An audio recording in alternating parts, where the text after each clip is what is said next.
bagiku, Dia baik bagiku.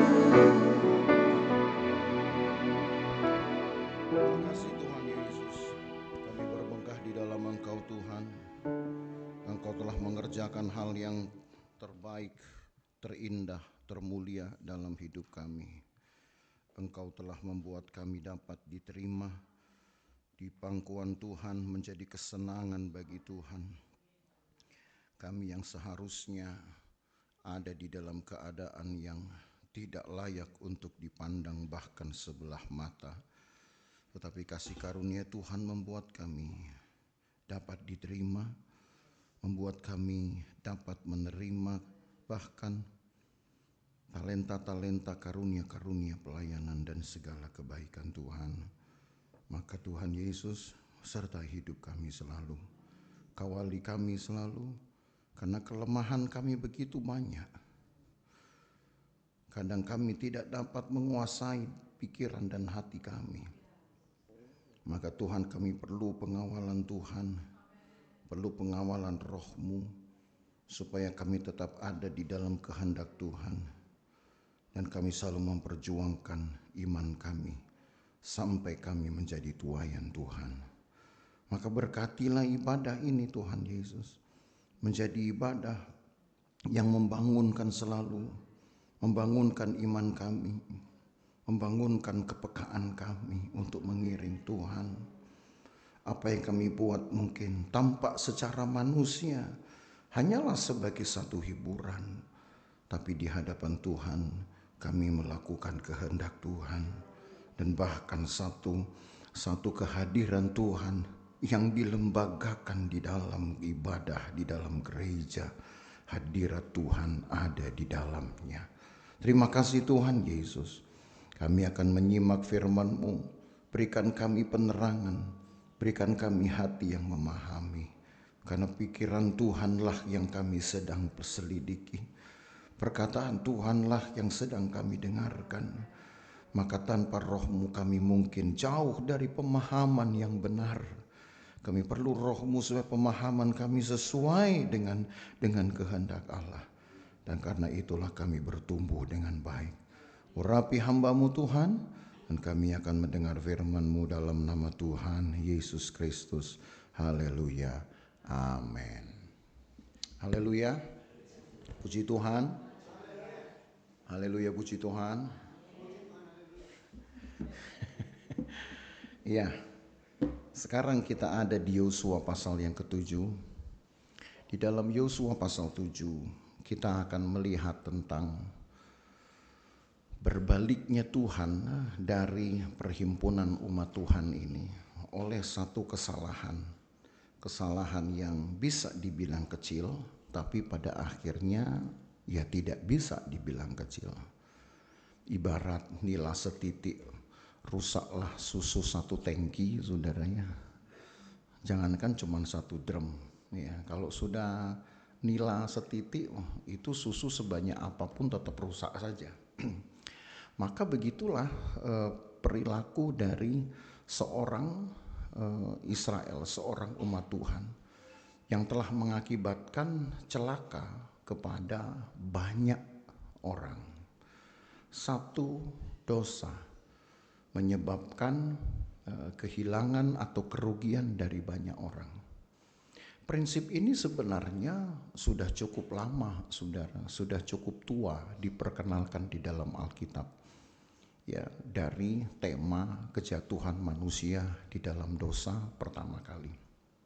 Tetapi rupanya di dalam tiap periode atau fase-fase dari perkembangan iman anak-anak Tuhan, hampir selalu ada semacam sirkulasi seperti ini, seolah terulang kembali, entah diulang dengan sengaja, entah terulang karena kecerobohan, ya, entah diulang oleh memang karena satu skenario. Tapi umumnya, saudara, apa yang dilihat di dalam kacamata kehendak Allah, ya, segala sesuatu itu selalu dikatakan sempurna itu ada pada Allah dan pada kehendak Tuhan. Kesempurnaannya mengungkapkan bahwa Allah tidak dapat digugat, tidak dapat dipersalahkan untuk satu kondisi yang manusia harus alami melampaui kemampuannya.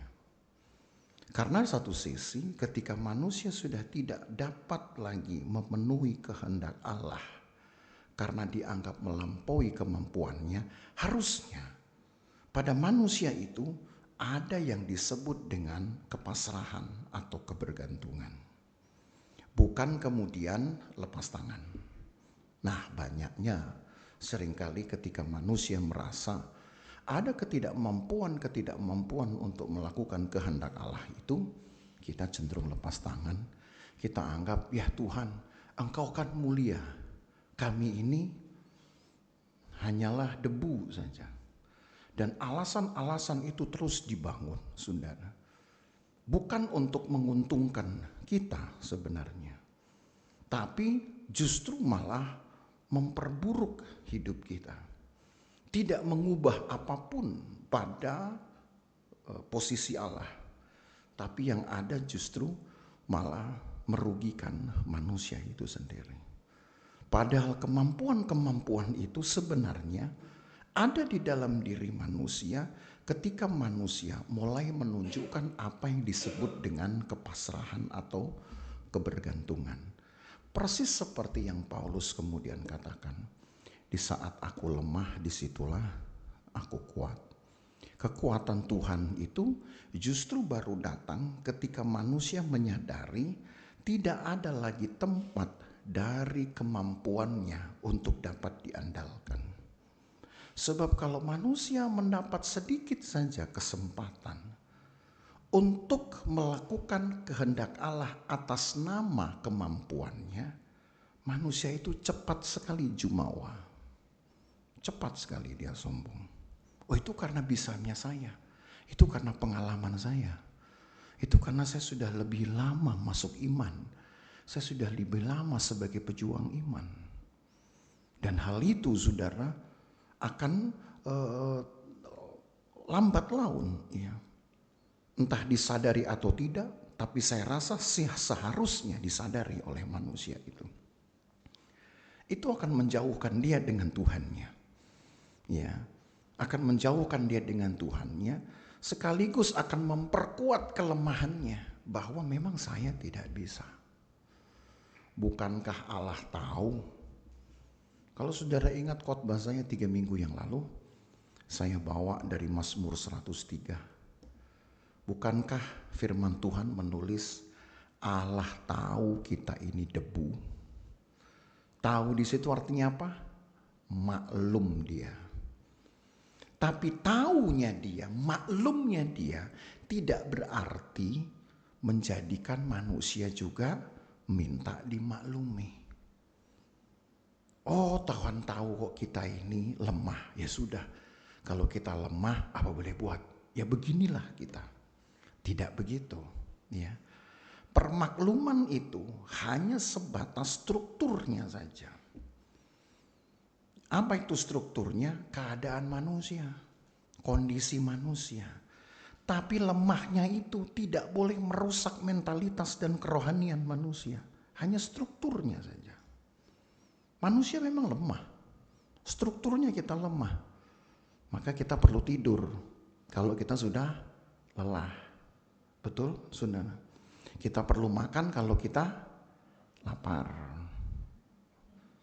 Kita perlu hiburan kalau kita sudah penat.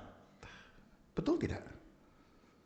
Karena memang manusia punya kelemahan di struktur itu. Yang tidak ada kelemahan di struktur itu robot. Robot gak perlu makan karena gak pernah lapar. Ya, jadi saudara harus bedakan itu. Ada kelemahan hanya di wilayah struktural. Struktur kita ini loh bikin lemah. Kita masih perlu makan karena kita bisa lapar. Kita masih perlu istirahat karena kita bisa lelah. Kita perlu hiburan karena kita ini penat. Gitu. Kita perlu teman karena kita tidak mau sendiri. Kita perlu gereja karena kita perlu Tuhan, kan begitu. Tetapi kelemahan-kelemahan di wilayah struktur ini tidak boleh merusak mentalitas. Tidak boleh merusak spiritualitas. Karena saya lemah, ayo udahlah. Tuhan tahu kok saya lemah, lalu nggak ngapa-ngapain. Gitu. Jadi tidak boleh cari alasan istilahnya. Nah, di dalam Yosua pasal 7 kita akan melihat kondisi ini, saudara. Kelakuan satu orang yang mungkin juga disengaja, rasanya memang disengaja. Kenapa saya katakan disengaja? Karena sudah ada antisipasi, sudah ada hukum, larangan-larangan yang mendahuluinya, sudah ada aturan yang mendahuluinya. Tetapi ketika dilanggar, maka umumnya di dalam Alkitab ada konsep yang disebut dengan pelanggaran, bukan kealpaan. Ya, alpa itu, lupa itu alasannya manusia. Lagi-lagi karena mental manusia buruk saja, maka segala sesuatu dianggap lupa. Aduh, lupa saya ibadah, lupa saya. Giliran kalau ibadah lupa, berdoa lupa, tapi kalau makan kan saudara nggak pernah lupa. Ada yang lupa, oh iya lupa lu saya makan gitu. Lupa kan, kalau udah makan itu kan udah kayak insting itu. Begitu perut bunyi, oh tandanya kita makan. Tapi nggak ada semacam signing atau insting begitu di dalam kerohanian dan mentalitas yang tiba-tiba menyala karena memang kita sedang perlu Tuhan. Itu tidak ada. Jadi kealpaan, kelupaan segala macam itu bentuk dari kelemahan-kelemahan di wilayah mental itu yang nggak pernah mau diurusi. Ya, maka saya wanti-wanti sama saudara. Memang kita ini debu punya keterbatasan. Debu punya kelemahan, daging punya kelemahan, tapi kelemahan itu hanya di wilayah struktur. Yesus juga punya kelemahan, makanya di kapal pun dia tidur. Struktur, tapi Yesus tidak pernah terlihat turun mentalnya. Gak pernah terlihat dia turun semangatnya. Jadi dibedakan, saudara. Ada lemah yang struktural, ada yang lemahnya sifatnya adalah mental. Ya. Nah kalau kita sini udah mulai merasa bahwa kelemahan-kelemahan kita langsung menghambat aktivitas kita, berarti mental kita bermasalah. Mental kita bermasalah. Tapi kalau seandainya karena kelemahan kita memperbaiki, kita mencari penyesuaian, oh saya nggak bisa begini, makanya saya harus begini. Itu berarti saudara sadari strukturmu memang lemah, tapi saudara berusaha. Gitu. Saya nggak bisa nih benerin sesuatu di atap gitu. Saya nggak bisa naik. Ya bisalah cari orang. Begitu tuh. Daripada kita bilang, aduh tunggu nanti malaikat datang dari surga, dia yang betulin atap genteng saya. Orang sesuci apapun gak akan dibantu malaikat untuk menambal genteng saudara yang bocor, gitu. Ya. Jadi lemah di struktur tidak boleh mempengaruhi mentalitas saudara. Apapun yang manusia lakukan, cuma dua hal ini selalu dipantau, dilihat oleh Tuhan. Makanya Tuhan bilang, iya aku tahu kok kau ini debu, banyak lemahmu, banyak sudah kemalangan-kemalangan. Tapi Tuhan tahu itu karena struktur kita. Mentalitas kita yang harus mengatasinya. Tuhan memang saya nggak bisa, tapi saya mau. Tuhan saya memang kurang bisa, tapi saya mau. Haleluya. Mau cuma Tuhan bilang begitu. Tuhan ini memang saya ini paling susah untuk rendah hati. Tapi saya mau. Tuhan saya ini mulutnya paling susah untuk diem gitu. Maunya ngomongin orang. Tapi tetap saya mau berubah. Gitu loh. Ya. Ya. Berbahagialah yang tertawa saudara. Ya. Kalau setiap anak Tuhan punya gerakan seperti itu, maka dia baru disebut dengan mau bertumbuh. Jadi kelemahannya hanya di strukturnya saja. Nah, apa yang terjadi dengan kisah di Yosua 7? Orang Israel ini sudah menang besar, menang hebat dengan kota yang kuat. Ya, Yeriko. Lalu di hadapan mereka ada kota lain yang tidak sekuat Yeriko, tidak semegah Yeriko, namanya Ai. Kota Ai. Kota ini sebenarnya tidak merupakan kota yang penting seperti hanya Yeriko. Sebab Yeriko juga bisa menjadi kota pertahanan. Artinya bahwa untuk mengamankan populasi atau masyarakat dari serbuan-serbuan musuh, kota ini dapat dipakai sebagai benteng untuk menahan serbuan itu. Jadi penting kota ini. Dan kota Yeriko juga mempunyai pada waktu itu kota ini juga metropolitan, saudara. Juga mempunyai banyak sekali keuntungan untuk jalur perdagangannya orang Israel. Tapi kota Ai tidak sama dengan Yeriko. Kota Ai bahkan kota yang lebih kecil. Tapi Yosua memperlakukan kota Ai sama seperti dia menghadapi Yeriko. Saudara lihat bahwa ada dua model orang, Yosua dan Akan. Yosua adalah seorang pemimpin yang tidak mau meremehkan apapun. Sekalipun dia sudah meraih kemenangan besar atas kota yang kuat, yang hebat, dia tidak menaruh, tidak menganggap remeh Ai, walaupun kota itu tidak sekuat Yeriko. Dia lakukan hal yang sama, dia buat prosedur yang sama. Coba kita lihat prosedurnya dari Yosua pasal 7 mulai ayat 1. Tapi orang Israel berubah setia dengan mengambil barang-barang yang dikhususkan itu karena Akan bin Karmi bin Sabdi bin Zerah dari suku Yehuda mengambil sesuatu dari barang-barang yang dikhususkan itu. Lalu bangkitlah murka Tuhan terhadap orang Israel. Ayat 1 ini baru pendahuluan yang nanti saudara akibatnya baru akan terasa, akan terlihat di perjalanan menuju ke Ai itu, atau bahkan di dalam upaya untuk menggempur Ai. Tapi ayat 1 ini sudah ditaruh lebih dulu. Seolah narator kitab ini, penulis kitab ini ingin memberitahu kasus utama di Yosua 7. Walaupun sebenarnya kalau kita bercerita, biasanya kita bercerita kan dimulai dengan yang enak-enak dulu tuh. Baru setelah itu yang gak enak. Supaya kita seneng dulu gitu ya, kuat dulu. Oh dengan cerita yang enak, dengan cerita yang menyenangkan. Baru setelah itu cerita yang gak menyenangkan. Paling tidak kita sudah punya antisipasinya. Kalau dimulai dengan cerita yang gak enak, sudah dengar pun udah males. Ya ampun, yang diceritakan penderitaan melulu. Setiap dengar cerita orang sakit melulu. Bosan kan saudara?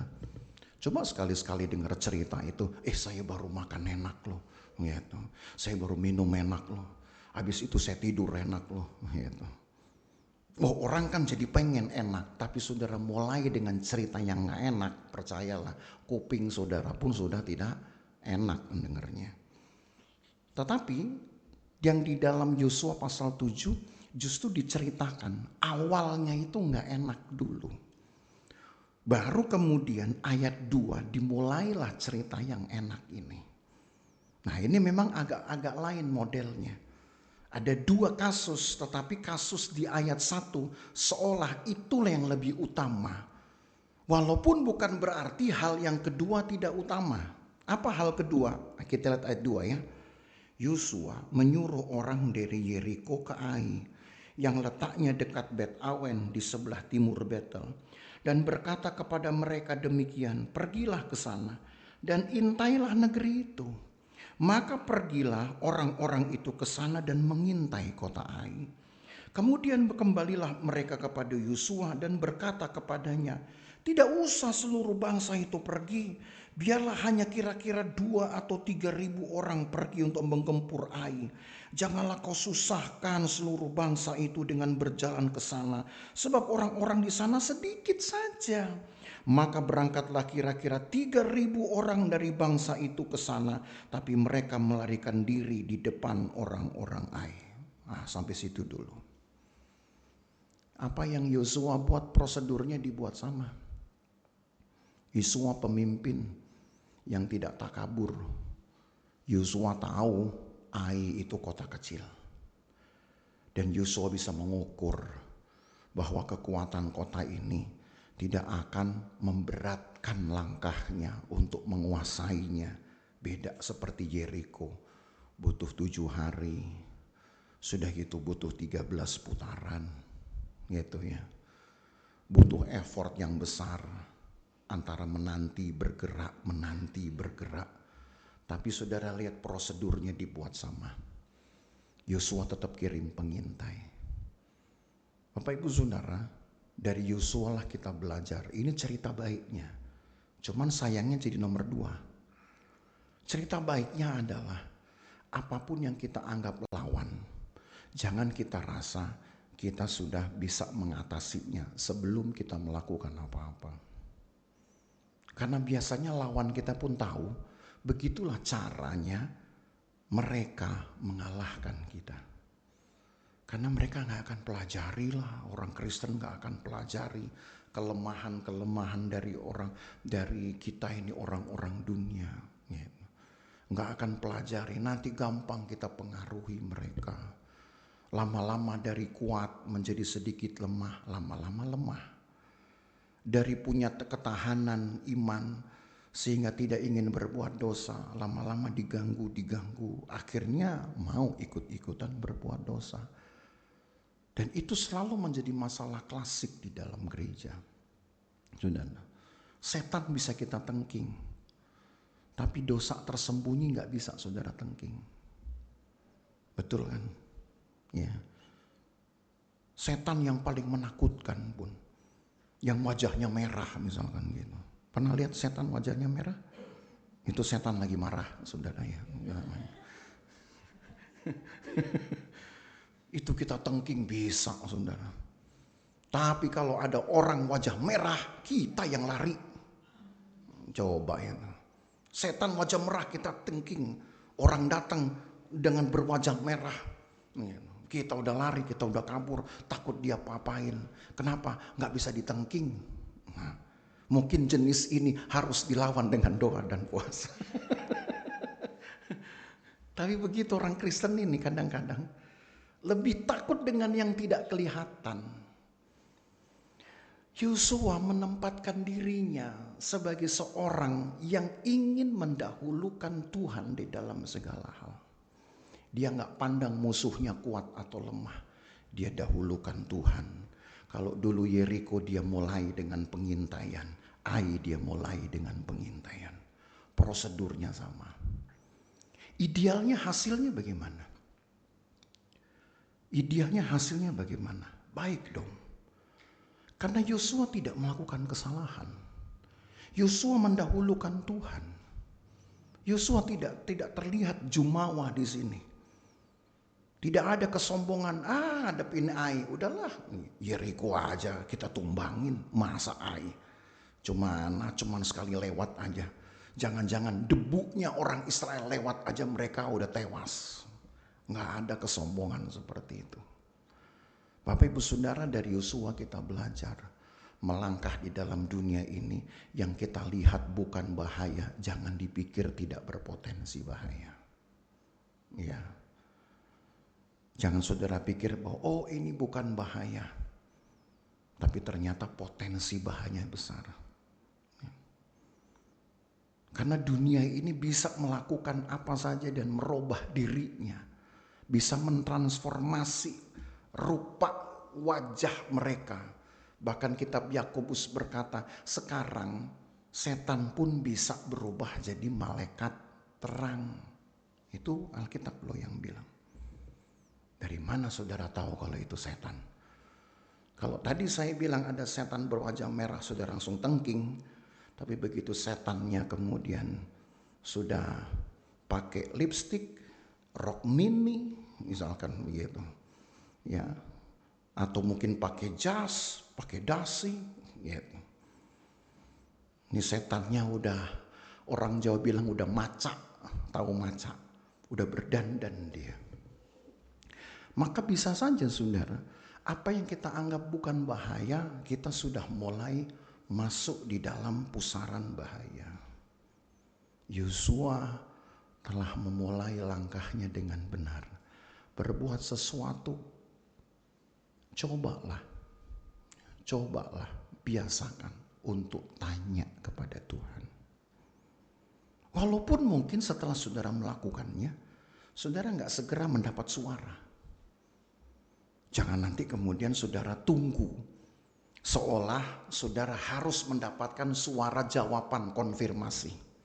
Tuhan, hari ini saya mau begini-begini, boleh enggak? Lalu saudara tunggu, wah nggak ada jawaban. Lalu saudara tanya sama saya, Pak Gem, kok nggak ada jawaban? Memang yang ditunggu apa? Yang ditunggu adalah yes, please silahkan, misalkan gitu, go ahead gitu. Tuhan nggak ngomong gitu juga kali saudara ya. Tapi paling tidak Allah akan menghadirkan apa yang disebut dengan kepekaan. Kalau seandainya jalan yang mau kita lalui salah, selalu Tuhan berikan kepekaan itu. Ada selalu kata, jangan, itu pasti ada. Jangan, itu ada itu. Cuman manusia seringkali melawannya. Karena dianggap suara hati itu tidak memiliki kekuatan untuk mendatangkan kesaksian. Ngerti maksud saya? Kalau orang sedang bersalah, diadili, maka yang bisa memberatkan kondisinya adalah kesaksian. Oh, ini ada saksi-saksi dihadirkan. Suara hatimu gak bisa kau hadirkan sebagai saksi. Karena itulah seringkali suara hati dilemahkan. Ayo ke gereja, kamu sudah jauh dari Tuhan.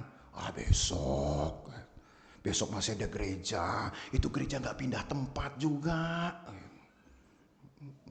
Ngerti saudara peperangan itu? Ayo berdoa, aduh masih pegel-pegel gitu. Nanti kalau berdoa berlutut lagi, entar encok gitu. Udah besok aja gitu. Misalkan lo saudara ya, ini pertempuran ini kan tiap hari sudah rasa seperti ini.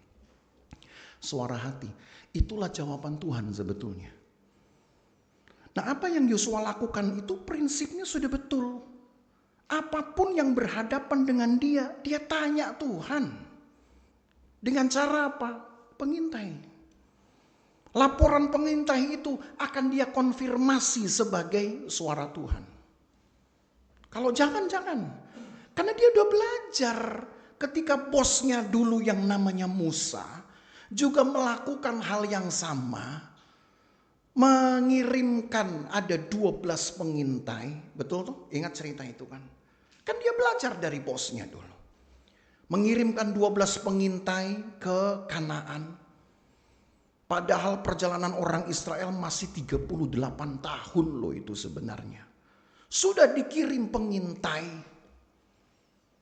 Lalu tiba-tiba Musa mendapatkan konfirmasi dari 2 orang. Yaitu salah satunya Yosua sendiri dan yang satu Kaleb.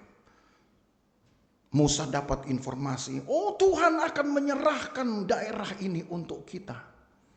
Tapi yang membuat langkah Musa terhenti karena hasutan dari 10 pengintai yang lain. Yang gak kompak suaranya. Yang menutup suara Tuhan di dalam hatinya. Akhirnya mereka mengalami penderitaan yang lebih panjang. Pengembaraan mereka ditambah tahun-tahunnya. Kan itu ceritanya. Yosua belajar saudara. Maka dia hanya akan mengidentikan, memparalelkan laporan dari pengintai ini sebagai gongnya, sebagai suara Tuhan. Datang laporan, oh itu kota itu enggak sehebat Yeriko. Udah kau kirim aja 2 atau 3 ribu orang. Dikirim. Sampai di titik ini yang Yosua lakukan, itu sesuai dengan kehendak Tuhan. Saya ingin mengajar Bapak Ibu Saudara, entah ada hambatankah atau tidak, belajar untuk mendahulukan Tuhan. Walau tidak berarti saudara memulai dengan Tuhan, saudara langsung dapat jalan mulus. Enggak juga. Tapi setidaknya ketika engkau mengalami hal yang tidak engkau duga, hal yang mungkin paling menakutkan, engkau tidak berdosa di hadapan Tuhan. Karena justru ini yang penting, nanti kita akan lihat. Engkau sedang menjaga kemurnian hatimu untuk menerima nanti perbuatan-perbuatan Tuhan selanjutnya di dalam kondisi-kondisi yang gak terduga itu. Nah, yang gak terduga di sini, tadi kita sudah baca ayat yang keempat. Maka berangkatlah kira-kira 3.000 orang dari bangsa itu ke sana. Tapi mereka melarikan diri di depan orang-orang Ai. Sebab orang-orang Ai menewaskan kira-kira 36 orang dari mereka.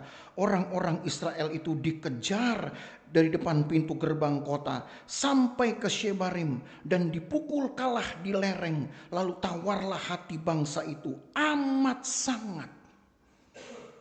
Yosua ayat 6 mengoyakkan jubahnya dan sujudlah ia dengan mukanya sampai ke tanah di depan tabut Tuhan hingga petang bersama-sama dengan para tua-tua orang Israel sambil menaburkan debu di atas kepalanya.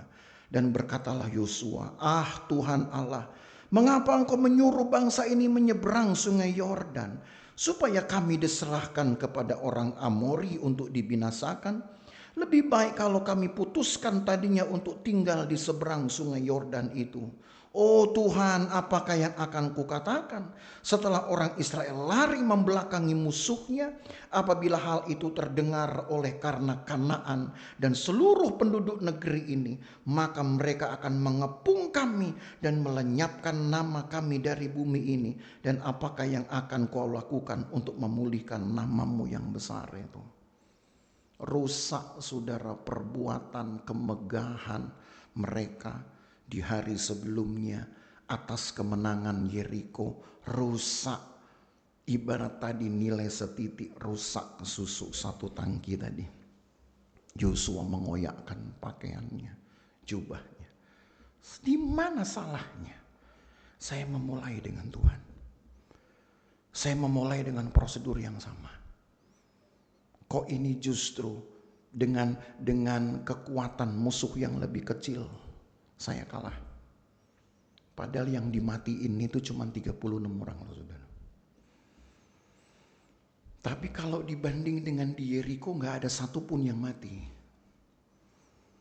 Jadi buat Yosua itu walau dikirim 3.000 orang yang mati cuma 36. 3.000 banding 36 saudara. Coba berapa itu kira-kira? Cuman 1,2%. Kecil betul ini. Sangat-sangat kecil nih perbandingannya. Tapi tetap buat Yosua itu pukulan yang telak. Karena buat dia bukan masalah besarnya kerugian. Berapa jumlah yang tewas dari kubunya, dari pasukannya. Buat dia sekarang dia tahu Allah sedang tidak berpihak kepadanya. Kalau seandainya seorang punya kepekaan seperti Yosua di dalam kondisi ini, maka saudara harus melakukan hal yang sama, yaitu mengoyakkan jubah saudara. Tahu mengoyakkan jubah itu? Artinya saudara tertunduk malu. Orang kalau mengoyakkan jubah itu pada masa dulu artinya dia siap untuk tiarap, saudara. Gitu. Itu apa namanya? Sebutlah kayak mekanismenya. Orang mengoyakkan jubah itu tanda penyesalan, tanda kedukaan besar, lalu dia tiarap. Berdoa nggak cukup lagi cuman sujud, tiarap. Nah kalau orang Indonesia kalau sudah tiarap ini beda, bukan doa lagi. ya udah pindah dia ke alam lain. Gitu. Ada dulu teman saya begitu, dari berlutut, deprok kemudian sender, dari sender mulai setengah melayang, tiba-tiba udah persis kayak tidur di kereta api, saudara. Gitu. Selesai sudah. Artinya dia memang sudah sampai ke langit tingkat yang ketiga. Nah, itu beda, itu kan telentang kan. Tapi kalau di dalam bahasa Alkitab orang mengoyakkan jubahnya itu tanda bahwa dia menyesali dirinya, lalu kemudian dia akan bertiarap, tanda bahwa dia tidak merasa cukup hanya dengan doa bersujud. Itu mekanisme itu sudah dibiasakan loh saudara di dalam perjanjian lama. Tiarap. Sementara dia tidak buat salah. Dia tanya, Tuhan, jangan sampai langkah kami ini menjadi terhambat hanya karena nila setiti ini. Malu kita ini. Yang kita tanggung ini nama Tuhan yang besar. Malu kita ini. Saya ajar saudara untuk punya rasa malu saudara. Di dalam melakukan kehendak Tuhan, di dalam berperilaku sebagai anak Tuhan. Karena yang saudara pikul nama Tuhan. Sekarang ini ada banyak orang Kristen gak tahu malu. Pendeta juga gak tahu malu banyak. Coba itu saudara. Sampai berhadapan dengan pendeta yang gak tahu malu, saya yang malu. Jujur ini. Lebih bagus saya gak mau lihat mukanya. Kenapa? Saya takut malu. Punya temen kayak begini. Tapi sudah lazim itu. Pendeta udah gak tahu malu. Rupanya itu merupakan penyakit bawaan dari malaikat-malaikat. Karena di zaman dulu ada malaikat yang juga gak tahu malu. Cuman kalau malaikat gak tahu malu, Allah lempar ke dunia jadi setan. Masih untung ini. Anak Tuhan atau hamba Tuhan gak tahu malu gak jadi setan, saudara. Tapi kalau udah kesetanan lebih menakutkan dari setan. Kelakuannya kesetanan lebih menakutkan dari setan. Susah ditengking soalnya. Jadi Bapak Ibu Saudara, saya ingin ajar saudara. Kalau sudah dalam kondisi seperti ini, mungkin saudara rasa benar. Karena sudah melakukan hal yang benar ya. Kita sudah ikuti prosedurnya, saudara sudah tanya Tuhan, saudara sudah berdoa, tapi kok masih ada yang salah? Enggak apa-apa saudara, tambahkan lagi. Tambahkan lagi kekuatan saudara untuk datangi Tuhan. Anggaplah seolah-olah memang engkau yang salah. Siapa tahu memang ada yang sedang tersembunyi yang mungkin kita sendiri tidak sadari. Dan itu yang Yosua lakukan. Yosua gak marah sama Tuhan. Tuhan yang bener aja dong. Saya udah buat A, B, C, udah sama kayak di Yeriko. Masa you bikin begini? Keterlaluan itu. Lebih bagus saya gak jadi pemimpin. Oh enggak, Yosua gak bilang begitu. Yosua merendahkan diri lalu bilang, Tuhan jangan sampai nanti kami ini telah membuat engkau malu. Kalau bangsa-bangsa lain tahu, ya Tuhannya Israel cuman segitu doang. Beda ya saudara. Ada orang yang orientasinya hanya dirinya. Dan Yosua tidak memilih sikap itu. Yosua gak bilang, Tuhan saya sudah buat ABCDE-nya benar semua loh. Prosedurnya sama loh. Jangan kelewatan, jangan keterlaluan dong. Nah gitu, gak ada. Saya belajar saudara. Untuk juga menempatkan diri hal yang sama. Sudah melakukan hal yang benar, kalau masih disalah-salahin, saya yang bertanya sama Tuhan. Tuhan saya ini salah betul gak sih sebetulnya? Ya. Saya gak mau melawan, tidak mau membenarkan diri, walaupun memang sudah benar. Tapi memang biasanya begitu saudara. Orang yang berbuat benar hampir selalu disalah-salahin. Orang yang bikin salah malah dibenerin. Saudara mau pilih mana? Ayo, mendingan saya bikin salah dong dibenerin. Nah gitu. Iya, tapi hubunganmu dengan Tuhan rusak, saudara. Karena engkau sendiri tetap nggak tahu yang benar mana. Karena tetap pengennya bikin yang salah, tetapi tetap dibenerin.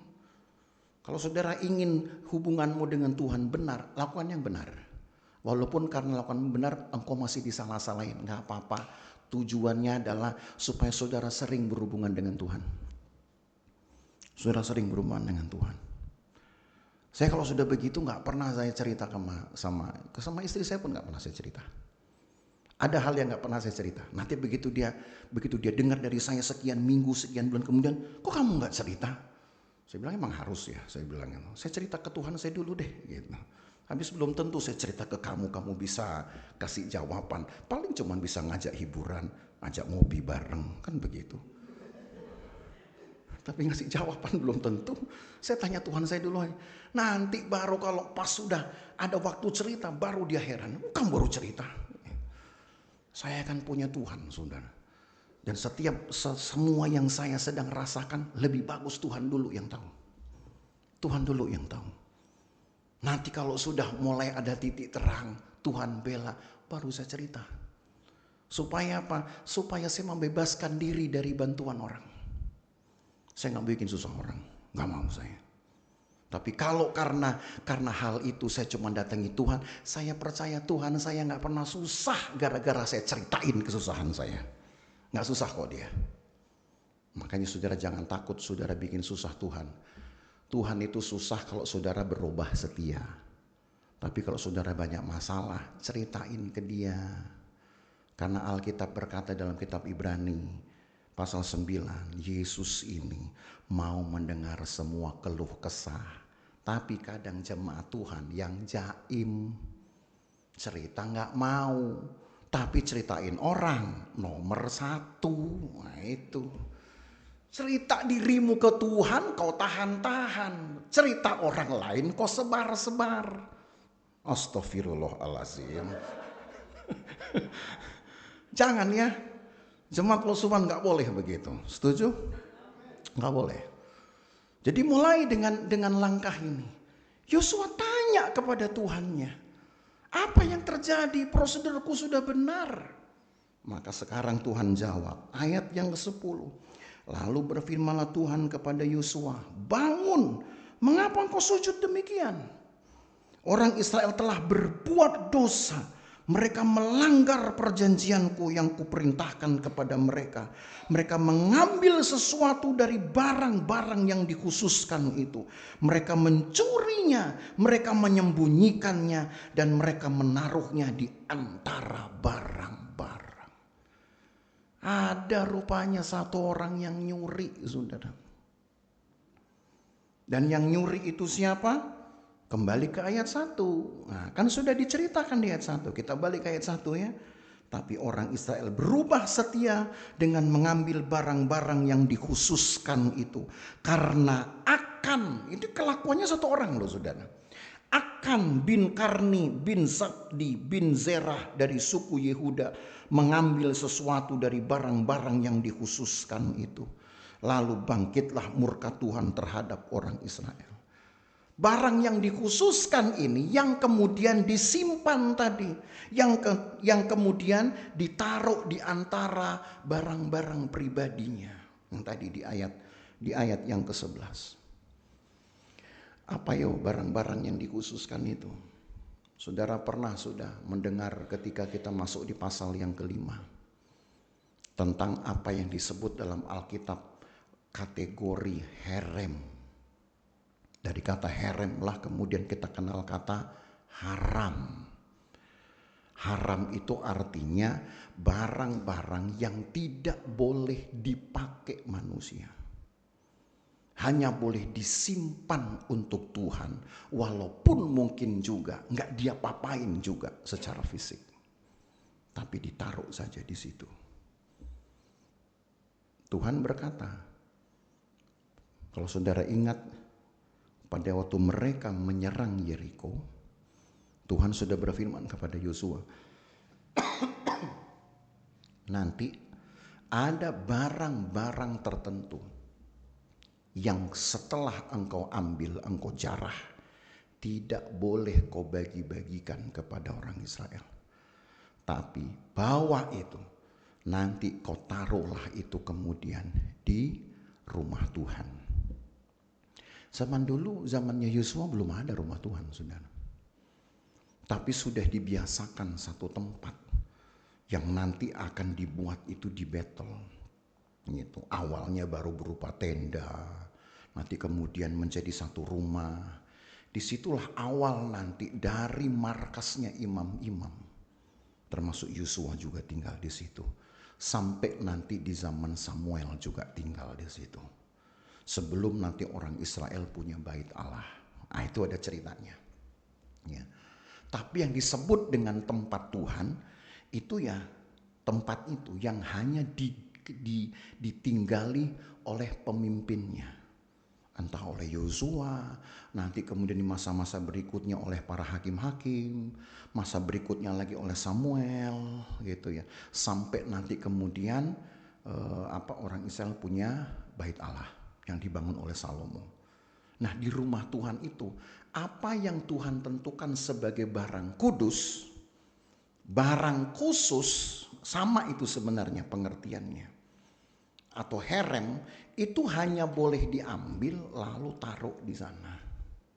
Walaupun di sana nanti di rumah Tuhan itu nggak diapa-apain, tapi pokoknya jangan dipakai. Siapa yang berani menggunakannya, orang Israel berani mencurinya, ngambil, tapi kemudian nggak dipakai juga, hanya disimpan kemudian disembunyikan di antara barang-barangnya, itu tetap mencuri. Dan Tuhan marah. Coba saudara bayangkan, perkara herem ini menjadi masalah serius rupanya di dalam periode ini. Karena Tuhan tidak ingin, saudara, apa yang sudah diperintahkan itu dilanggar. Apalagi yang masuk kategori khusus herem. Saudara tahu barang-barang herem gitu di dalam Alkitab. Saudara ingat dari pelajaran kitab Kejadian, dari kitab Keluaran, ada kan kategori-kategori yang masuk di dalam herem. Mengenai persembahan-persembahan. Herem atau hal yang haram. Justru nilai haramnya adalah kalau tidak dibawa ke rumah Tuhan, itu haram jadinya bagi rezeki saudara. Wah, itu Alkitab. Bayangin tuh. Jadi kalau sudah merupakan bagian yang harus ditaruh di rumah Tuhan, taruh. Daripada nanti jadi haram. Yang haram siapa? Ya yang ngambil, yang nahan, kena haram dia. Rumah Tuhannya sih nggak akan rugi apa-apa. Paling cuman tidak ada lagi orang yang menaruh barang di sini. Cuman itu aja ruginya. Sebutlah kekurangan tidak ada lagi barang-barang masuk. Cuman itu ruginya. Tapi umat Tuhan yang menahan barang haram ini tetap disimpan di rumahnya. Sementara barang yang haram ini harus ditaruh di rumah Tuhan. Maka rumah itu betul-betul jadi haram. Itu yang terjadi di sini. Ai bisa mengalahkan orang Israel. Menewaskan 36 orang. Membuat Yosua stres. Dan kira-kira masalah itu selesai enggak? Cuman hanya dengan dia toh yang nyuri. Apakah selesai cuman begitu? Lalu dipanggil si Akan ini. Bro, jangan bikin lagi ya. Nanti kita kalah lagi. Cukup pengen gitu? Enggak cukup. Saudara mau tahu apa yang Tuhan buat? Mengerikan saudara. Ayat yang ke-16, saya loncat ayat 16. Keesokan harinya bangunlah Yosua pagi-pagi lalu menyuruh orang Israel tampil ke muka suku demi suku. Langsung masuk pengadilan ini. Tampil suku demi suku. Maka didapatilah suku Yehuda. Ketika disuruhnya tampil ke muka kaum-kaum Yehuda, maka didapatinya kaum Zerah.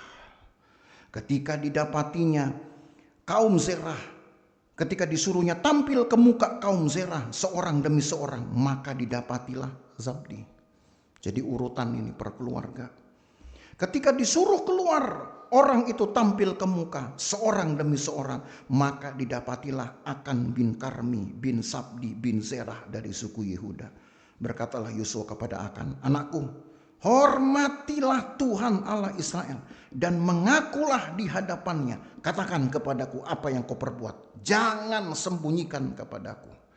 Lalu Akan menjawab Yosua katanya, benar, akulah yang berbuat dosa terhadap Tuhan Allah Israel. Sebab beginilah perbuatanku.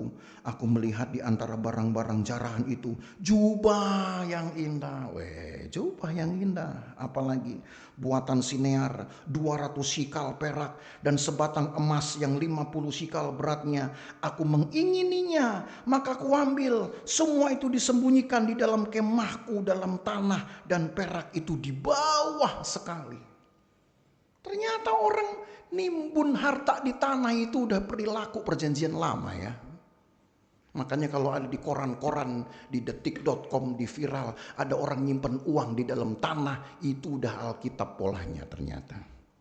Udah lebih pinter mereka baca Alkitab kalau soal gituan.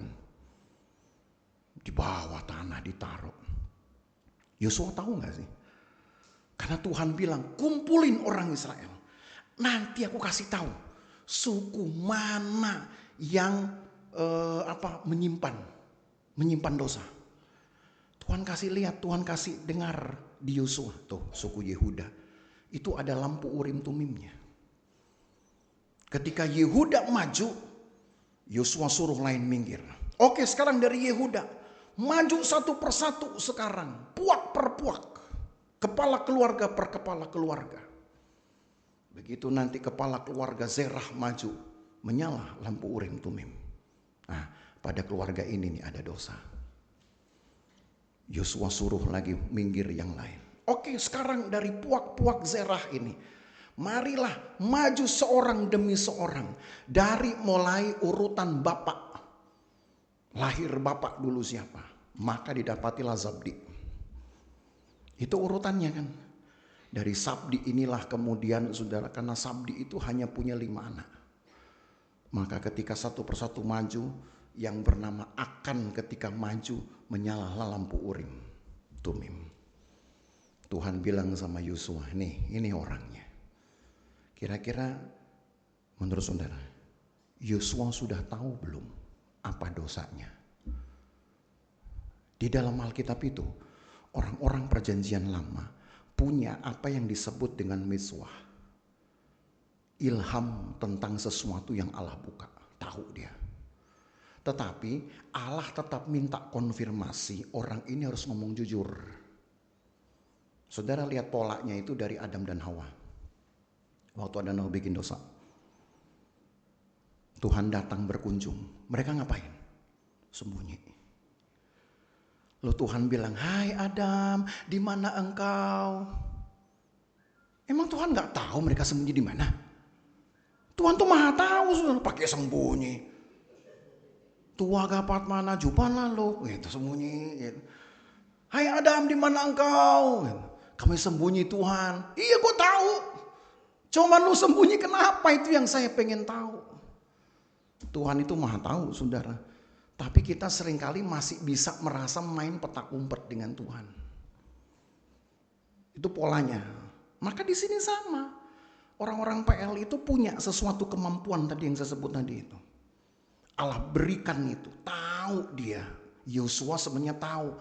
Kalau dia Yosua mau nemplak. Kau kan yang sudah mencuri jubah. Kau kan yang sudah mencuri emas. Cuman polanya Tuhan. Buat dulu dia mau ngaku apa enggak. Pengakuan itu menunjukkan langkah awal pertobatannya. Kalau ditunjuk, dia langsung akan terluka, saudara. Belum tentu dia akan bertobat. Memang lebih baik orang itu dibuat mengaku. Walaupun sekarang ada orang yang sudah salah tetap gak mau ngaku. Ada juga. Kan manusia udah lebih pinter sekarang bikin dosa ini. Tapi buatlah mengaku. Dengan mengaku itu paling tidak dia mulai tahu bahwa ada kesalahannya. Dan dari situlah dia memulai membereskannya. Langkah awal pertobatan itu dari mengaku, saudara. Jadi kalau saudara ingin hidupmu dipulihkan dengan Tuhan. Ada yang saudara sembunyikan, mulailah dengan mengaku. Mengakulah gitu ya. Mengaku saudara. Jangan sampai nanti kalau Tuhan sudah marah, Tuhan akan pakai orang yang kemudian Tuhan berikan pewahyuan dan dia menyatakan kesalahan kita. Jangan-jangan kita menjadi sulit bertobat.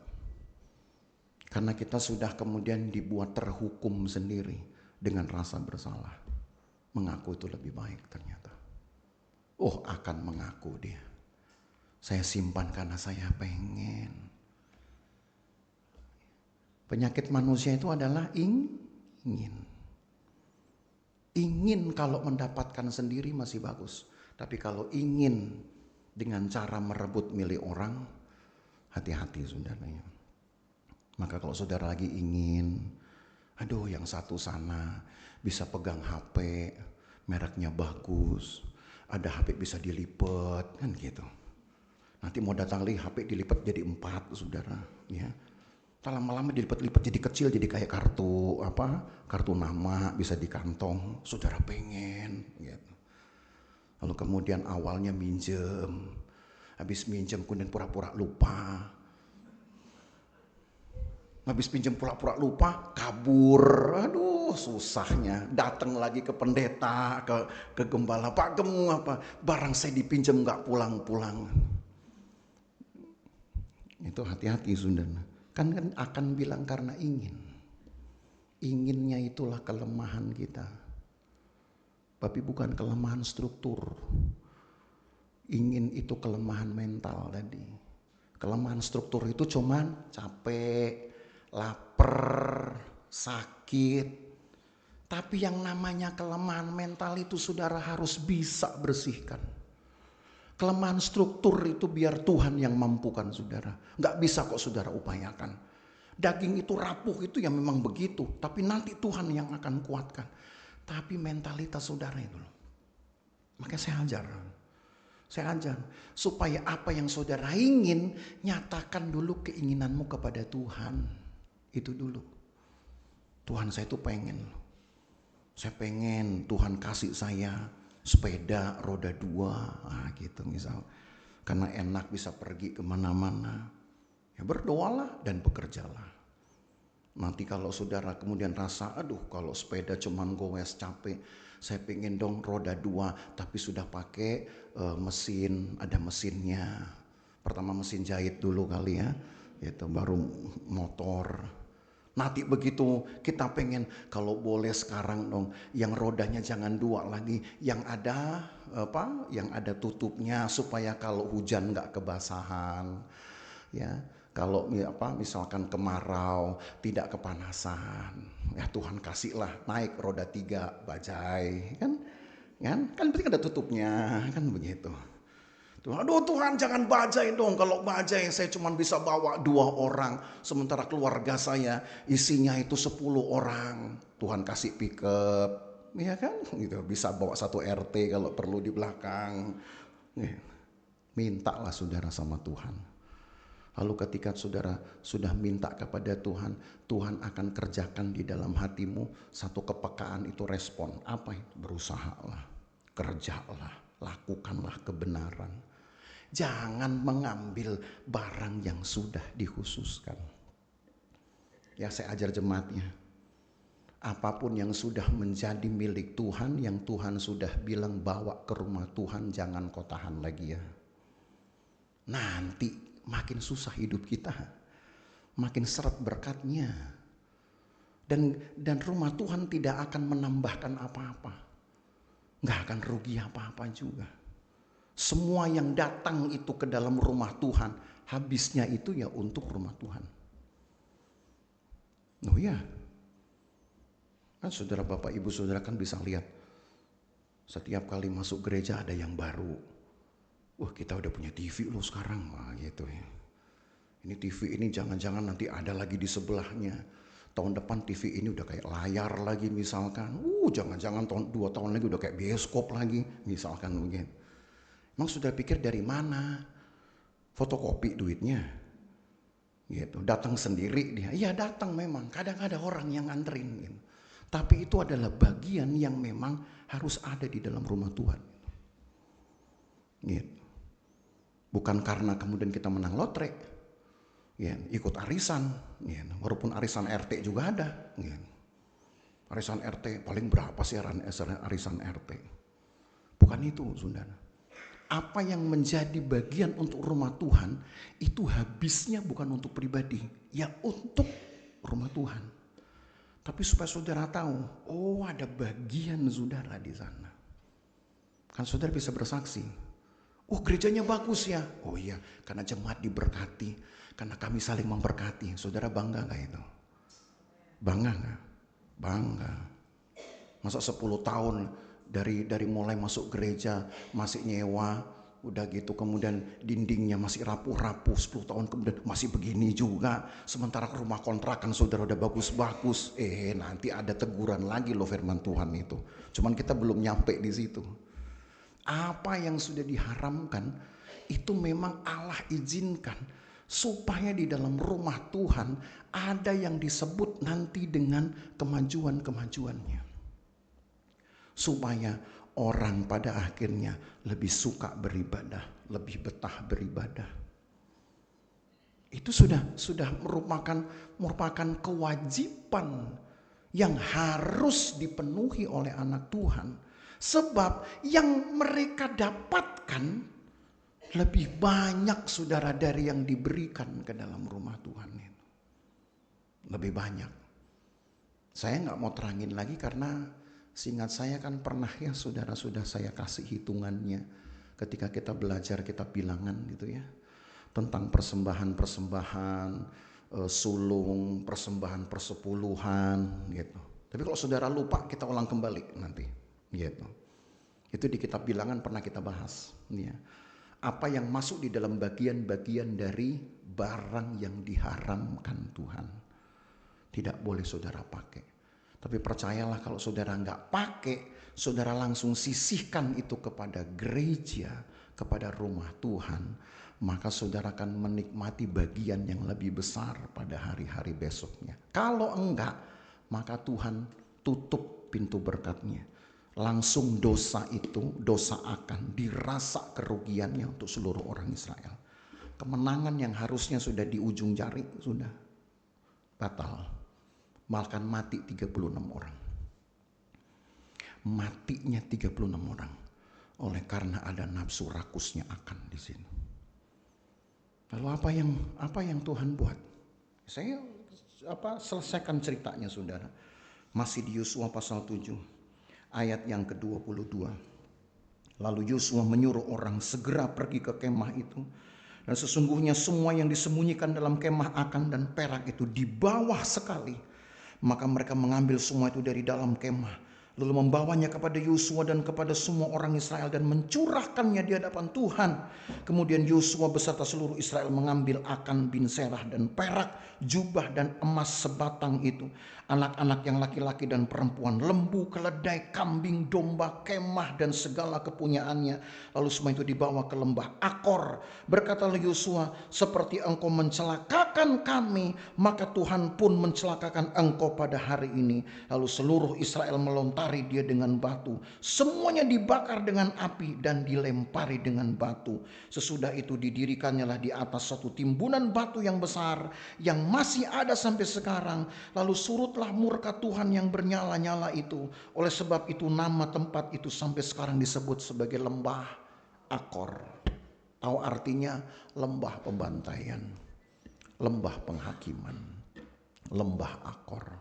Mati lo saudara, nggak diampuni akan ini. Memang perjanjian lama begitu keras saudara ya. Kita tidak bisa membandingkannya sekarang dengan perjanjian baru karena ada prinsip yang Allah kemudian baharui, yaitu belas kasihan. Itu sudah merupakan sebuah pagar pengaman yang sangat mahal yang Allah berikan. Di dalam PL itu tidak ada.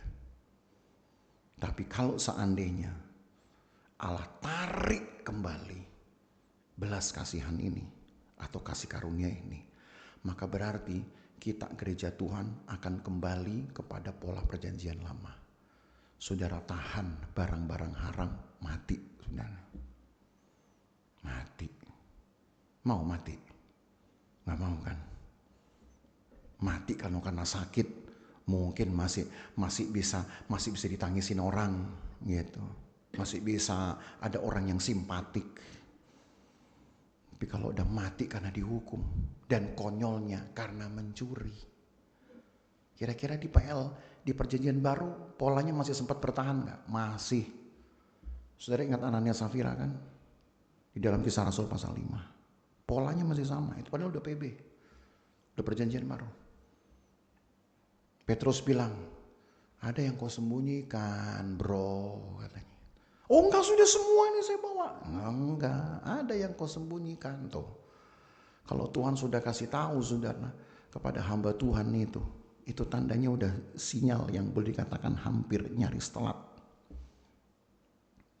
Ya. Wah, saya kalau dapat tahu itu, wah senang saya saudara. Itu, ini ada yang lagi nyimpen duitnya itu. Ya. Ada yang nyimpen tuh ibu itu lagi nyimpen itu di bawah tangga, ya, dia gali itu, cobain, suruh dia gali lagi buka. Wow, kalau saya punya gitu, saudara takut ada dengan saya pasti. Ya, aduh, jangan sampai ketemu Pak Gem tahu ini saya nyimpen duit di mana. Ya, untung Tuhan belum kasih saya itu saudara. Ya, tapi saudara mau Tuhan kasih saya begitu, itu tandanya memang saudara ada yang saudara simpen. Iya. Kan sudah mulai dengan kita jujuran kan. Gitu. Jadi berkat Tuhan itu ternyata lancar kalau kita yang bikin lancar. Kalau kita yang tidak bikin lancar, bukan cuman berkat Tuhan tertahan, jangan-jangan hidup kita pun yang tertahan dalam belas kasihan Tuhan. Dan ini yang perlu saudara tahu. Makanya kenapa saya kasih judul saudara pada hari ini sebenarnya saya mau kasih judul Lembah Akor gitu ya. Tapi kalau saudara bingung Lembah Akor ini apa, saya kasih judul aja Dosa yang Tersembunyi. Yang kadang kita sendiri mungkin jangan-jangan sudah lupa kalau ada yang kita sembunyikan kepada Tuhan. Ada yang saudara belum akui kepada Tuhan. Sehingga itu seolah saudara ya, maafkan kalau saya bicara kasar, seolah itu jadi kutuk buat saudara, sehingga saudara sulit untuk dapatkan apapun. Lepaskan itu. Sebab ketika saudara sudah meraih kemenangan besar, jangan sampai kemenangan besarmu digagalkan hanya gara-gara dosa tersembunyi yang enggak engkau akui. Akuilah. Saudara ingin kan mendapatkan kehidupan yang menyenangkan, anak-anak diberkati. Ini akan yang mencuri, yang dihukum tahu siapa tadi? Udah baca kan? Yang dihukum ikut anak-anaknya juga kan? Dilempari batu sampai ke anak-anaknya. Saudara mungkin berkata, aduh kok gak beradab pada masa perjanjian lama. Memang begitu aturannya. Ini bukan masalah beradab atau tidak beradab. Toh secara komunitas mereka terima. Dan bahkan bukan cuma orang Israel yang menerapkan aturan seperti ini. Rata-rata bangsa-bangsa Timur Tengah kuno juga menerapkan aturan seperti ini. Bapak salah, anak-anak ikut dihukum. Dan mereka terima, gak pernah ada gejolak sosial.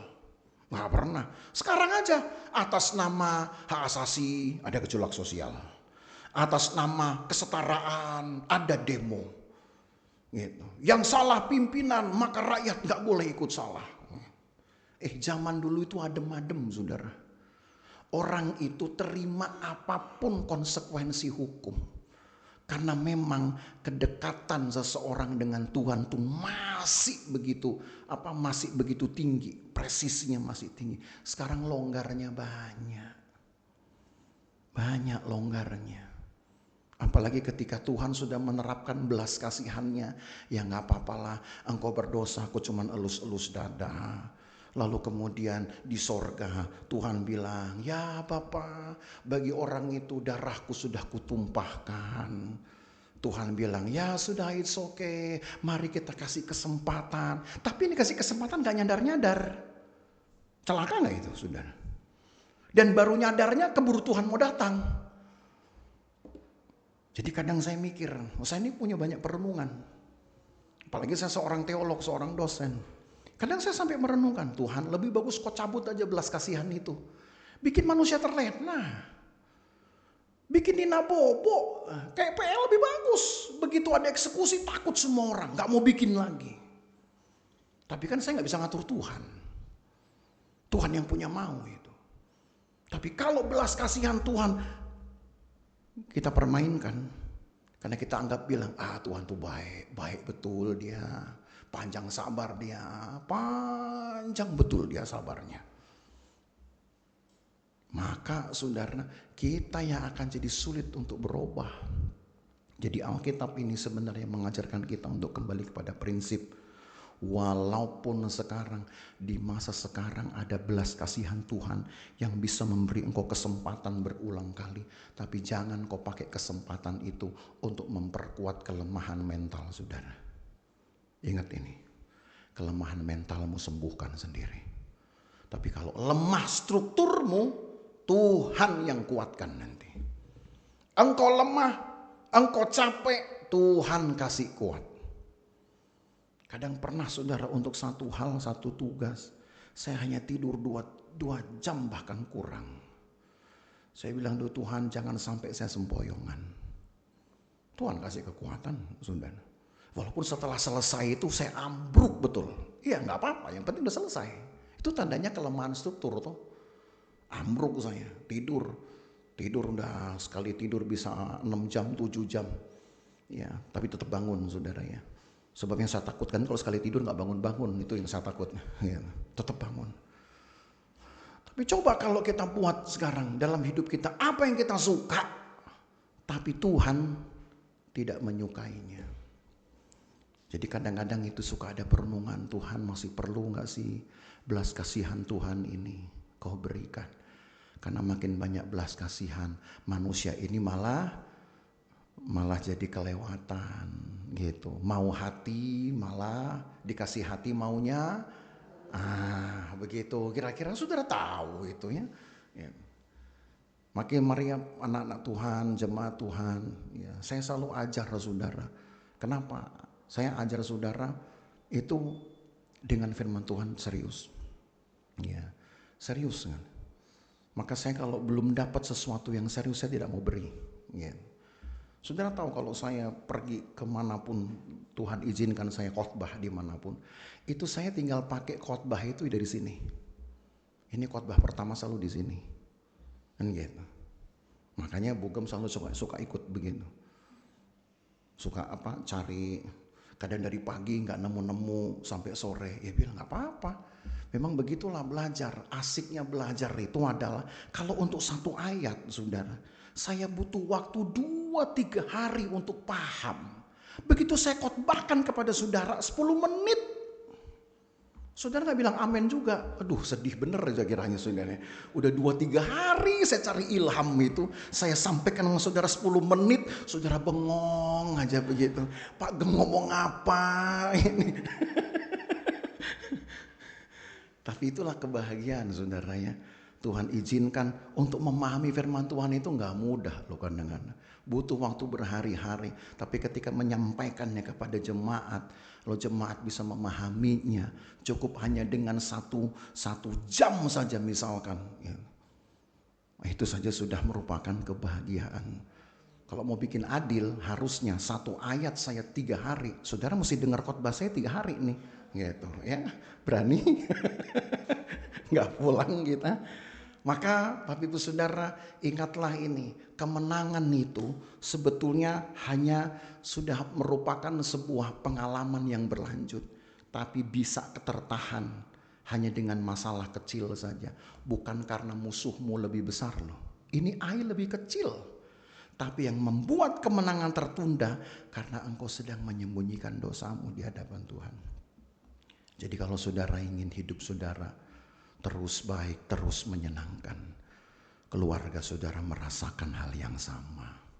Ya, rezeki kepada anak-anak kita juga akhirnya juga bisa membanggakan kita. Mulailah dari kita. Mulailah dari kita. Saya bilang tabur sajalah apa yang baik. tabur apa yang benar. Saya berdoa kepada Tuhan, gak perlu saya yang harus mendapatkan apa yang menyenangkan. Yang penting Tuhan pelihara keluarga. Tuhan kasih berkat kepada anak kami. Wah, buat saya sudah cukup lah, saudara. Gak usah berkatnya ke saya, gak usah berkatnya ke mamanya. Anak kita aja diberkati udah senang. Dengan begitu kita terpacu, berarti masih ada yang harus kita selesaikan. Tugas saudara kan masih banyak. Tapi satu dosa bapak, anaknya ikut terhukum. Akan yang bikin dosa, anak-anaknya ikut dilempari batu. Tandanya kalau saudara ingin anakmu diberkati, saudara harus memulai hidup dengan penuh berkat dong. Jangan nanti kemudian saudara gantungkan harapan kepada anak-anak saudara, kepada keturunan saudara. Tolong ya nak, bapak ini udah tua, udah gak punya lagi apa-apa, kamu ajalah gitu. Nanti saya ngikut kamu, keselamatan ikut kamu, sorga ikut kamu, karena makan pun ikut kamu, tidur pun ikut kamu. Itu gak ada lagunya loh saudara. Gak ada. Yang ada dulu itu lagunya siapa itu? Yang mau makan, ingat kamu. Nah itu baru ada. Mau tidur, ingat kamu. Nah, tapi kalau ikut gak ada. Cuman ingat. Gak ada lagunya. Ya. Jadi anak Tuhan itu kalau saudara ingin berkemenangan, berkelanjutan, jaga apa yang saudara sudah buat dengan benar, jaga terus. Berkata benar, berpikir benar, berdoa benar, beribadah benar, lakukan terus menerus. Sekali engkau tahan yang benar ini, maka rusak nanti pengalaman iman saudara. Haleluya. Jangan marah ya kalau saya khotbah begini. Marah nggak kira-kira? Enggak. Kalau marah saya tambahin ayatnya. Gitu. Haleluya. Saudara ingin diberkati Tuhan, ingin anak-anak saudara diberkati Tuhan, mulai lakukan yang benar dan terus menerus lakukan. Yosua tetap melakukan, hanya terganjal oleh satu orang Akan ini saja. Tapi lihat konsekuensinya, bukan hanya Akan sendiri yang dihukum, tapi anak-anaknya ikut dihukum. Kiranya jadi pelajaran buat kita saudara. Satu kali kebenaran kita buat, kiranya seumur hidup kita lakukan itu. Untuk kita, untuk keluarga kita, dan juga untuk Tuhan. Haleluya. Mari kita bangkit berdiri. Kita nyanyi pujian lagu lama, selidiki aku, lihat hatiku, apakah kau sungguh mengasihi.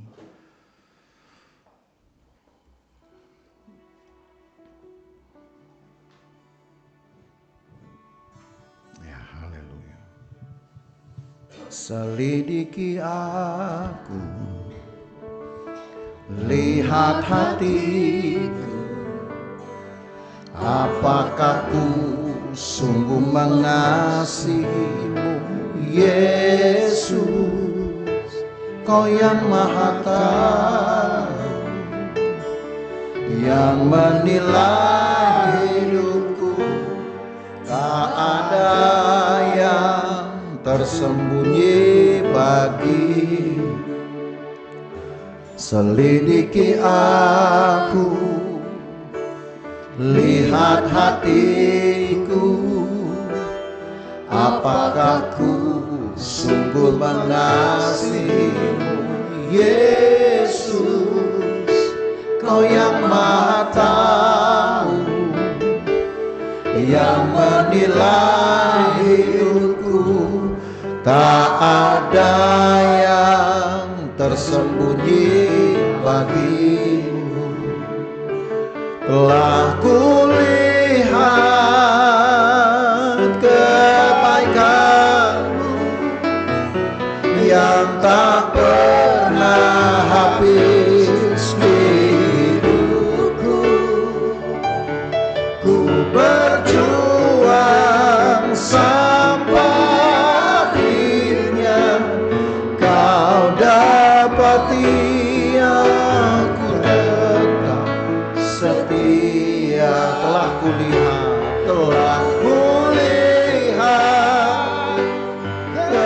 kebaikanmu yang tak pernah habis di hidupku. Ku berjuang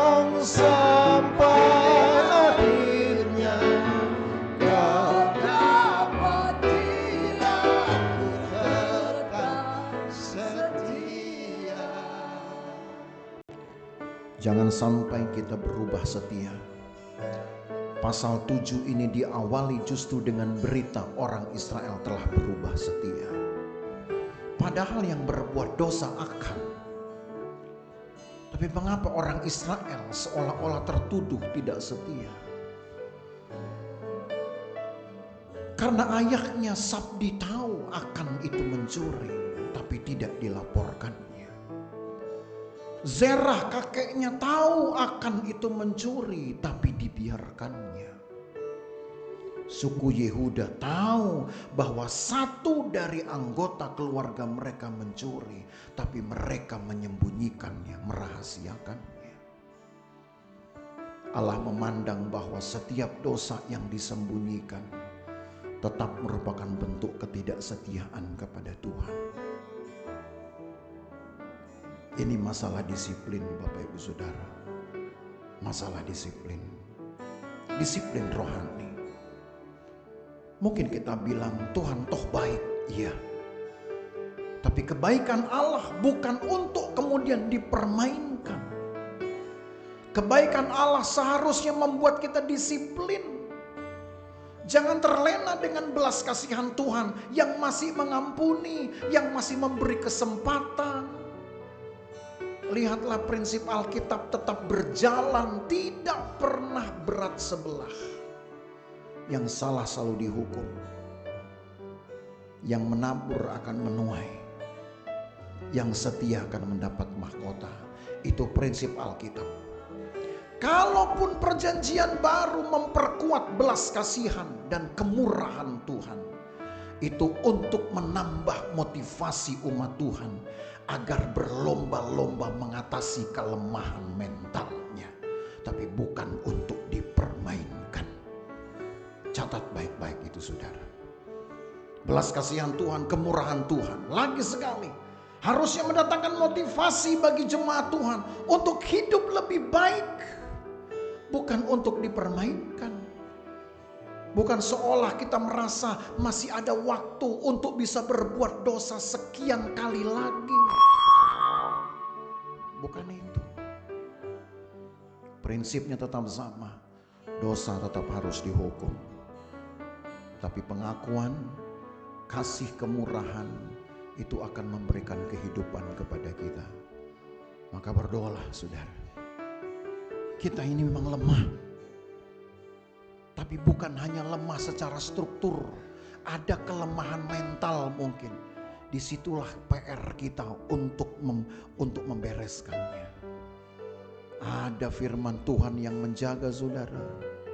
Ada kuasa Tuhan yang memampukan saudara untuk hidup benar di hadapan Tuhan. Jangan pernah bilang gak bisa. Pasti bisa. Mungkin kita yang gak mau. Maka mintalah Tuhan, selidikilah hati kami. Kami ingin mulai membenahi hidup kami untuk punya hubungan yang benar dengan Tuhan. Selidiki aku, lihat hatiku, apakah ku sungguh mengasihi Yesus. Kau yang maha tahu dan melihat hidupku, tak ada yang tersembunyi bagiku. Telah kulihat kebaikan-Mu yang tak pernah habis di hidupku. Ku berjuang sampai akhirnya Kau dapati aku tetap setia.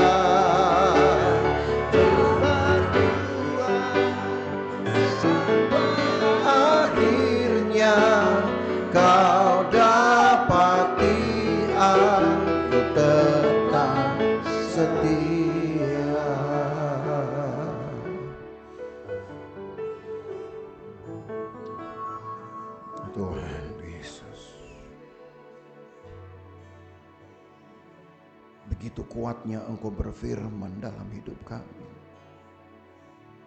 supaya kami menjaga hidup kami murni, tidak bercela di hadapan Tuhan. Sebenarnya tidak ada kata susah untuk melakukan kehendak Tuhan. Hanya mungkin karena kami selalu berpikir masih menunda, ingin menunda. Tidak ada yang susah untuk melakukan kehendak Tuhan.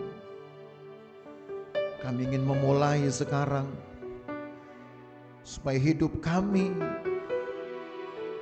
makin menampakkan kemuliaan Tuhan, memperlihatkan citra Tuhan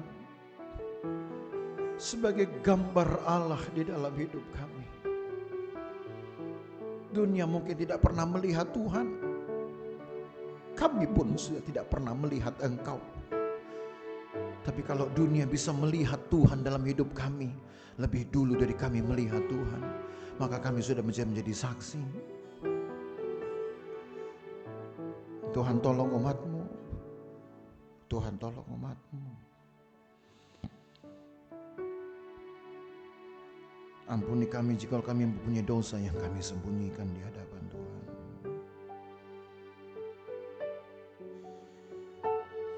Ampunilah Tuhan, tolonglah kami, bicaralah di dalam hati kami masing-masing. Jangan sampai juga kami menahan sesuatu yang harusnya kami beri ke dalam rumah Tuhan. Barang-barang yang sudah diharamkan untuk kami miliki, karena seharusnya kami bawa itu kepada Tuhan. Tuhan ampuni kami. Kami ingin hidup kami diberkati. Kami ingin hidup kami sejahtera. Bukan karena banyaknya harta kami, tapi karena kami bisa menikmati hidup sambil menikmati berkat Tuhan. Terima kasih Tuhan Yesus. Kawalilah umat-Mu dengan firman, karena hanya firman Tuhanlah pelita bagi hidup kami. Karena firman-Mu kami tahu jalan yang benar dan jalan yang salah. Firman-Mu yang memberi terang sehingga kami tahu jalan yang benar yang harus kami lalui, jalan salah yang harus kami hindari. Tuhan, kawali kami dengan firman, kawali kami juga dengan Roh-Mu. Biarlah jemaat GPD Lusuvan ini, walaupun jumlahnya kecil, tapi punya kekuatan yang besar. Kekuatan untuk berharap, kekuatan untuk mengiring Tuhan, kekuatan untuk berkorban, kekuatan untuk setia, kekuatan untuk taat. Jadikan kami saksi, karena kami kuat untuk Engkau, karena kuat di dalam Engkau. Terima kasih banyak Tuhan Yesus. Tanamkanlah firman Tuhan ini ke dalam pikiran dan hati kami, supaya kami mengingatnya, kami melakukannya, kami diberkati, kami hidup dan menjadi saksi. Kawali kami dimanapun kami berada, jauhkan dari bahaya, celaka dan perbuatan jahat orang lain. Kami beraktivitas, kami bekerja, kami mencari rezeki kami, Tuhan jagai. Halaukan dari bahaya, celaka dan perbuatan jahat orang lain. Dan kami tiba kembali tempat kami di rumah kami dengan segala selamat dan sejahtera. Kami pulang sebentar juga, Tuhan jaga dengan penjagaan yang sama. Tuhan lengkapi kami dengan sukacita karena firman-Mu. Kami ingin melalui kemenangan-kemenangan. Menang atas kedagingan, menang atas keserakahan, menang atas dosa-dosa yang kami sembunyikan, menang atas kemalasan kami. Kami ingin menang di dalam kemenangan ada berkat dan kehidupan. Terima kasih banyak Tuhan Yesus. Besertalah dengan rekan-rekan kami yang tidak hadir, yang biasa hadir tapi berhalangan. Mereka perlu pertolongan Tuhan, Tuhan tolong. Sakit mungkin mereka Tuhan sembuhkan. Susah mereka Tuhan hiburkan. Apapun yang mereka hadapi Tuhan bela mereka. Nyatakan kuasa-Mu Tuhan Yesus. Berkati pelayan-pelayan Tuhan yang mengambil bagian dalam ibadah hari ini. Berkatilah persembahan-persembahan umat-Mu, korban-korban mereka. Mereka selalu belajar untuk melakukan kehendak Allah. Maka ajar mereka dengan lebih baik lagi Tuhan, dengan lebih teliti lagi. Sebab masih banyak kebenaran firman-Mu yang harus kami lakukan, kami ikuti. Maka sekarang saudara sekalian, pulang dengan bawa berkat dari Allah Bapa, kasih sayang dalam persekutuan dengan anaknya Yesus Kristus, penyertaan Roh Kudus memelihara kita dari hari ini sampai selama-lamanya. Dan berkat ini kita terima di dalam nama Tuhan Yesus Kristus. Segala kemuliaan hanya bagi Tuhan. Segala hormat pujian hanya bagi Tuhan. Kuasa dan kemuliaan hanyalah bagi Tuhan. Segala kemuliaan,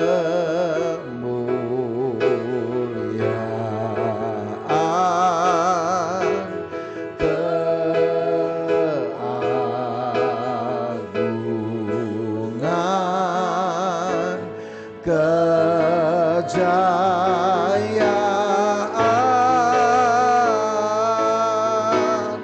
hanya bagi Tuhan. Jemaat yang diberkati, bersama kita berkata amin. Puji Tuhan. Saudara ingat hari-hari ibadah kita. Hari Selasa doa pelwap, hari Rabu ada Rabu ceria, hari Jumat saudara ada doa rantai di Geraha, dan hari Sabtu ada doa umum jam 1.